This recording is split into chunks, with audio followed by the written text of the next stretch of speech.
everyone. Welcome to the Inspired Choices Network and the Inspired Choices TV. I am your host, Christine McIver. Inspired Choices TV is all about bringing people together who are wanting and creating more in their life. And I'm bringing accomplished guests to you that have actually accomplished that. And today we have a wonderful new guest, Grant Browning. He is the president of the Toronto Caribbean newspaper, and he's going to be sharing with us his journey to creating more in his life. Welcome, Grant. Thank you very much. I'm really happy you're here with us today, and I would love to learn all about the Toronto Caribbean Festival and the newspaper and everything you've done to come to that. I don't do the festival. You don't do the festival? No. Do you go to the festival? Yes, I do. Excellent. I do, yeah. Excellent. So tell me about what brought you to the newspaper. Have you always been in newspapers? No, when I was a kid, my mother actually was part of a process of putting together newspapers. So it was only after we started the newspaper that I actually remembered. So it was, I guess it's kind of there. We were always in the community, and we went backwards. We went from internet to print. So we used to be, when you say like the carnival and whatnot, we were actually like sponsors. We always covered all the events that happened within the community. Right. And Facebook kind of took out our whole model, and we were forced to change, right? Change or be changed. Right. And our customers always used to say, why don't you go into print? You guys do such a professional job. Maybe you should do something like that. And we just started. We started that. Yeah, that's really interesting because a lot of people started in print and then went to the internet. Yeah. And a lot of the print is actually going down across the world, really. I mean, I know a number of people that are in print and they're like, lots of people are losing their jobs. Well, we have a lot of competitors that are actually they're closing what they're currently doing as print and going into web. And we're right now growing. Like it's just... You're growing. We can't keep up with what we're doing. That's amazing. Yeah. So your family had a company business, like a business that you started out with? Yeah. And where were you located? Where did you start out? We were still in the area, in the greater Toronto area. We Right. focused on the Caribbean community, so we were already known when we came out with the paper. So people Right. already knew what we were doing, knew everything about us. We just basically picked the phone and said, hey, we're starting a newspaper, and everybody's like, I'm on board. Right? So it Wow. was just how it started. And because we were already online, we were able to have that audience. So we were able to fuse the two. So Right. we kind of take the newspaper to the next level. Right. Yeah. So have you always been involved in the Caribbean community? I've been involved for about 12 years personally. It's how I met my wife. And family-wise, I have Caribbean in my family. So I've always been around the community, right? Okay. And it was by fluke that I actually got inserted right into the community, and it just flourished from there. Right. So what did you do before you did newspaper? Did you go to college, university before that? I'm actually a dropout. Excellent. I love that. Because Yeah. so many people believe or buy into they have to do it one way, and you didn't. Yeah. Well, it wasn't dropout by choice. When I was about 15 years old, I lived on the streets. I got kicked out of where I lived, and it was in the snow belt of Ontario. It was up by Barrie. And, Oh, wow. So I had to learn to survive. But it was the best principles it could have ever taught me, because going forward, I knew I could never fail, because I knew the worst already happened to me, and that was the worst. If that was the absolute worst, I can just move from there. Right. So I knew how to grow. I knew how to do different things. I've been in marketing for over 20 years, marketing and branding. Right. So it was just something that we kind of carried into what we were doing. That's wonderful. Yeah. Wow. So what is going on in the newspaper industry for you with the community right now? Quite a bit. We've introduced the concept of not just being a newspaper and reporting, but really getting submerged in the community and being community focused. That's our whole thing that we're pushing out now, is empowering the community, trying to bring out the best, the successes that you would normally not hear about. We're known as the feel-good paper. We're not the one that actually does like the bias stuff or constant negatives and stuff. Our whole goal is to change the stigma within the community with the way people see themselves, see maybe they might think that because of who they are, or even down to color, they think it's a setback, or they can't get certain levels Right. and whatnot, right? So our whole focus is to actually change that whole mentality and process. Wonderful. So how do you feel you're doing? Very well. Yeah? Yeah. You have a lot of great feedback? It's well received. We get constant feedback on it. We get people that, with some of the things that we implement, we've had people call us crying, thanking us. Wow. So believe it or not, it's a really rewarding job. Good for you. Yeah. So what do you personally do, besides in the newspaper, what are you doing to inspire others to choose and create greater in their lives? Because you obviously have a pretty inspiring story going from living on the streets to where you are today. Mm-hmm, mm-hmm. That's a good question. Inspiring others, I find a lot of people come to me and tell me that I'm inspiring them. I don't actually realize I do it. People follow me, my family, our story online through Facebook, social media. My background is within social media, so I'm like a nerd when it comes to it. I'm like, just everything I do is so we'll be putting it on Facebook for here. Excellent, me too. Yeah. So everybody follows, and people come to me and say, what you do is very inspiring. We really appreciate it. Thank you so much. You show me what's possible. I've had people come up to me and say, because I do a lot of videos, and they'll come up and say, yes, because of you, I've learned that I need to change this. I need to do this for my business. So in regards to inspiring people, I don't think it's directly done. It's indirectly done, and it's rewarding. I find. So if you're not aware that you're purposely doing it, you just must be inspiring, being who you are. Yeah, I guess. That's good. I'm blushing. I made him blush. So, Grant, you're doing this. You're working with the community. You're working with the newspaper. What is your targets? What are some of the other things that you'd like to accomplish in your career and personally going forward? I enjoy making an impact in the community. We've always, the questions come up to us, what would you do if you got bought out?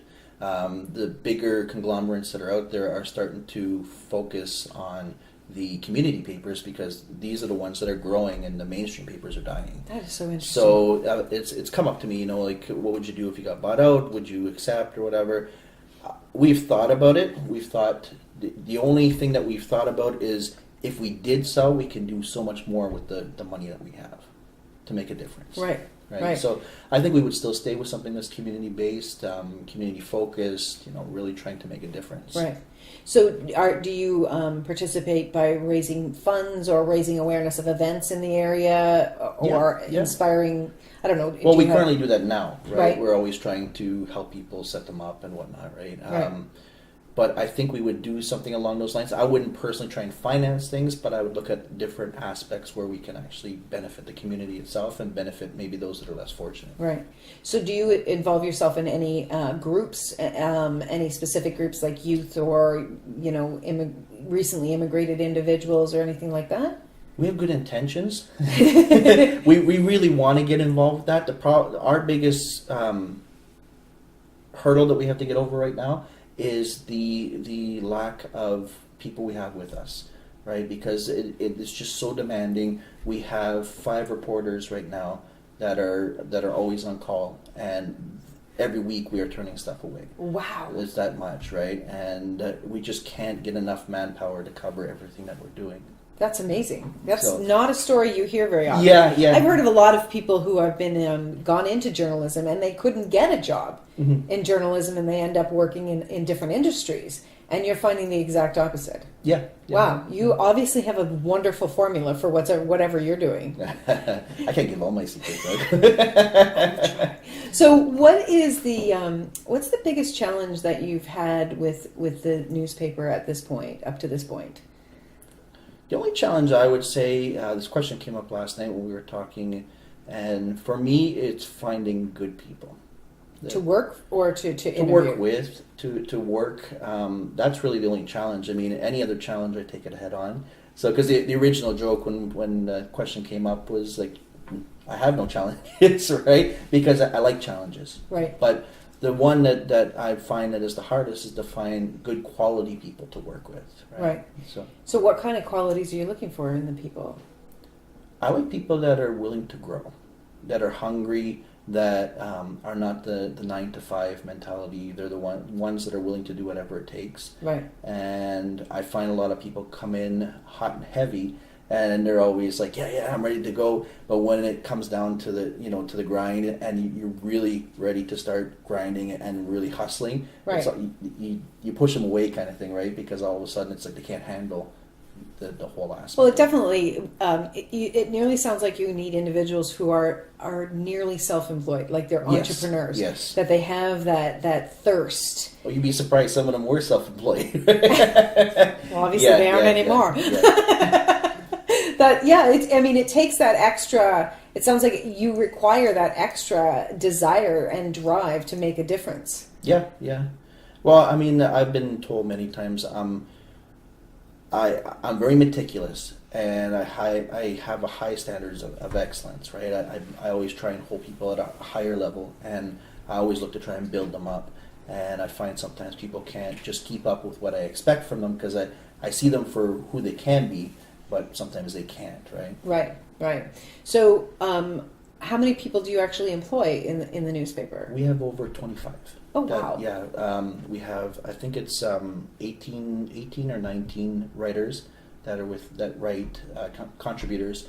We have 5 reporters. We have 4 sales reps, and that's not including the people in the office either. And so how far out does the newspaper go? We print 25,000 right now, and we market online as well. We distribute from Ajax, and it goes as far as Pickering. As far as Kitchener, and we do over 400 locations. Wow, that's awesome! Yeah. Fantastic.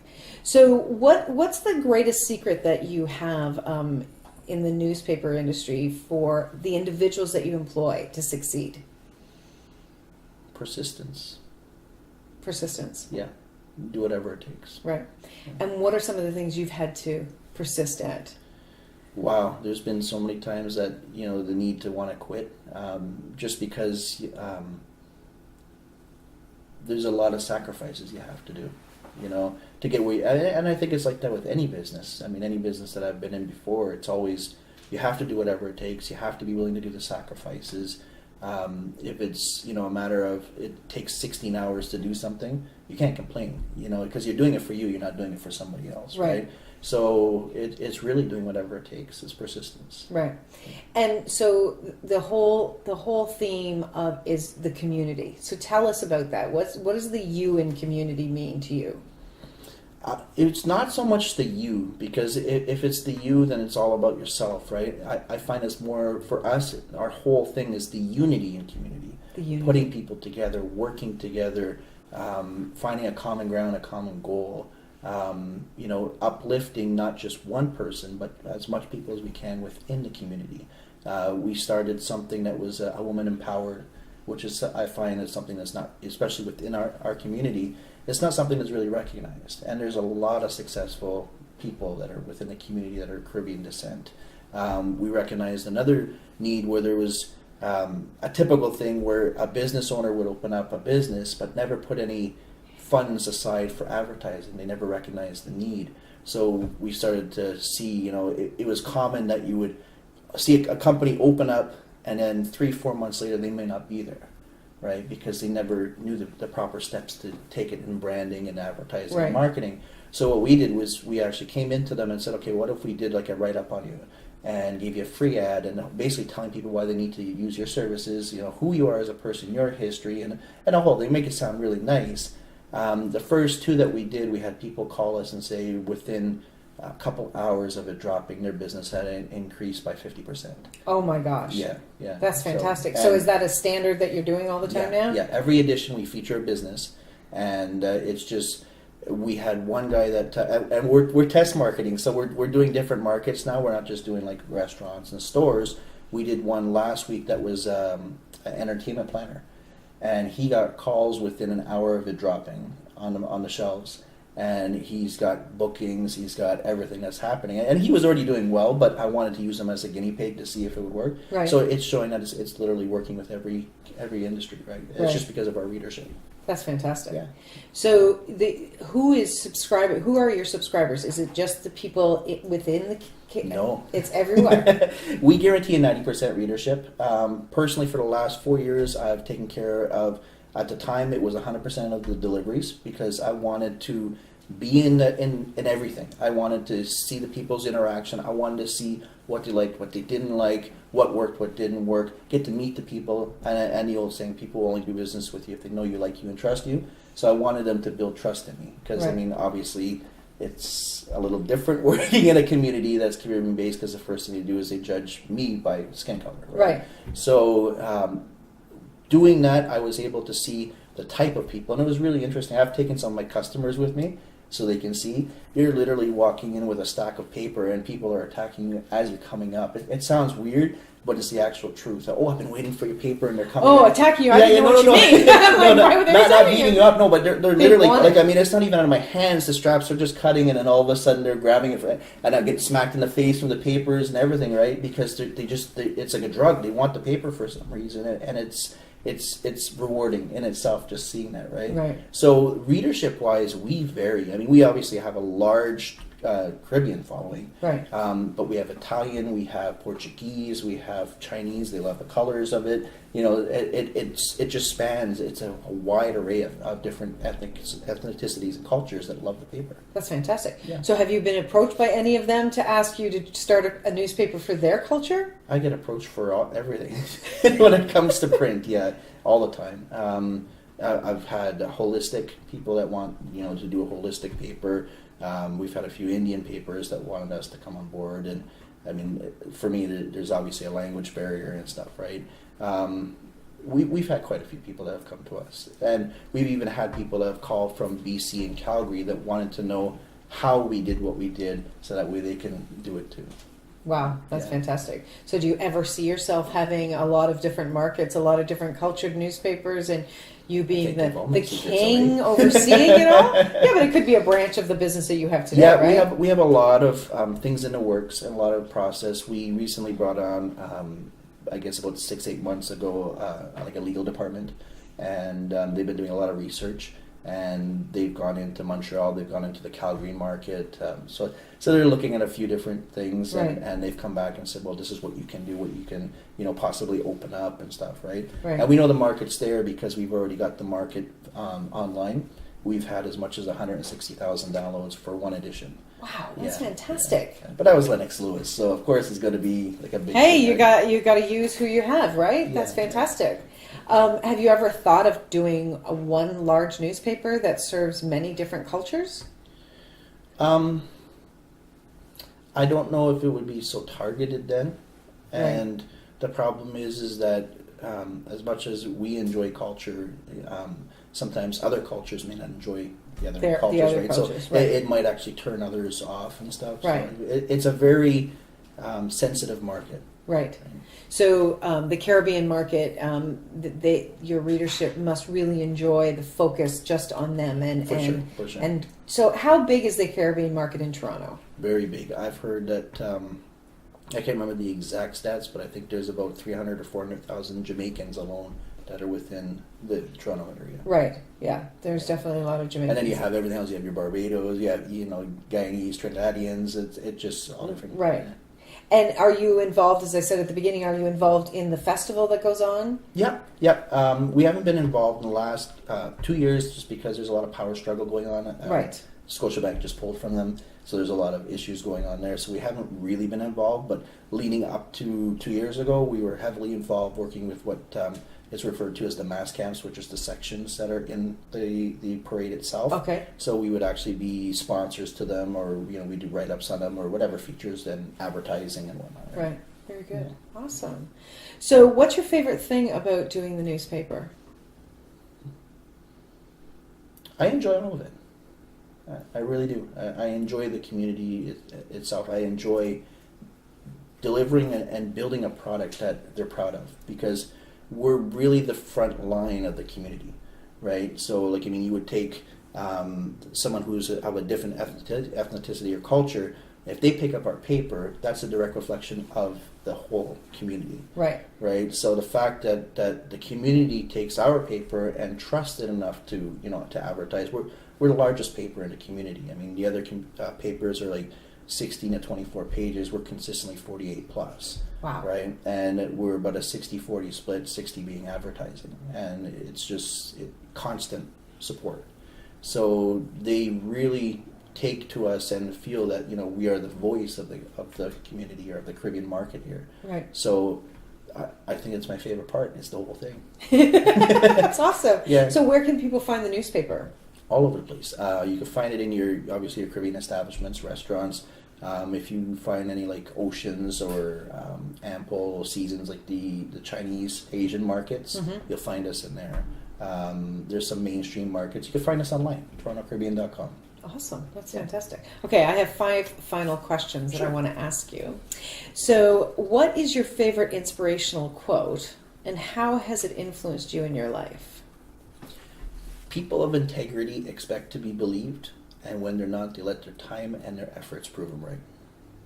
Wow, I've never heard that one before. That's awesome. Yeah. So how has that influenced your life? It has carried me through a lot of situations. My integrity has been questioned many times. Obviously, as you start building something, you will get people with the wrong intentions, and when they stop getting what they want, they disappear. But of course, then they also like to question, like say stuff that question your integrity, right? Right. So it's something that I've carried with me for years and years. That's fantastic.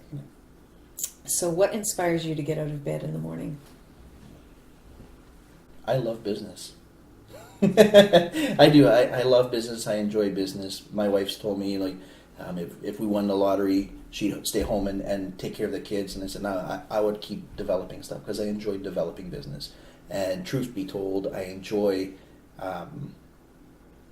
providing for my family. You know, like my kids get up in the morning too. Your kids? Yeah. How old are your kids? 2 and going to be 8. I had to think about that. She's going on like 18. So. Oh, it's a girl. Yeah, we all know that one. So what has been the most surprising thing that you have chosen in your life? Wow, that's a good question. The most surprising thing. I didn't think I would be doing what I'm doing. I think that's probably the most surprising. You know, I mean, through the years, I've had a lot of different choices and thought I was going to do what I was doing back then, but never thought I would be doing what I'm doing now. So what did you think you were going to be doing? No clue.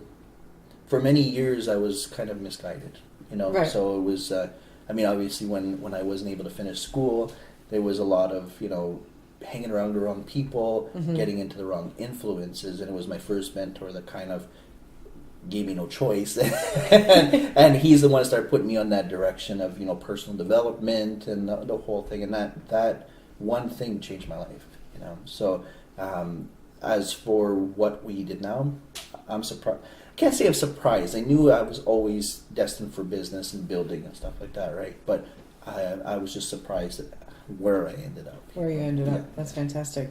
What is your greatest secret to creating the life you have?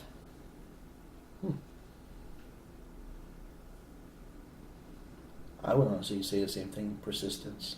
It's all it is. I mean, you can fail your way to success if you keep pushing. That's good. That's true. Yeah. And what name, other than the one you own, would you like to be known by? I can't. I couldn't say that. I'm happy with me. You're happy with me. Yeah. You're happy with Grant. Yeah. Well, thank you so much for coming today, and thank you pleasure. for everything you're doing in the community. Thank you. You've certainly informed all of our viewers on something area that they may not have even known anything about. For sure. That's Thank wonderful. you. So if you are interested in learning more about Grant and you're interested in learning more about the Caribbean community and the newspaper, please connect with Grant at... Yeah, you can find me on Facebook. Just look for Grant Browning.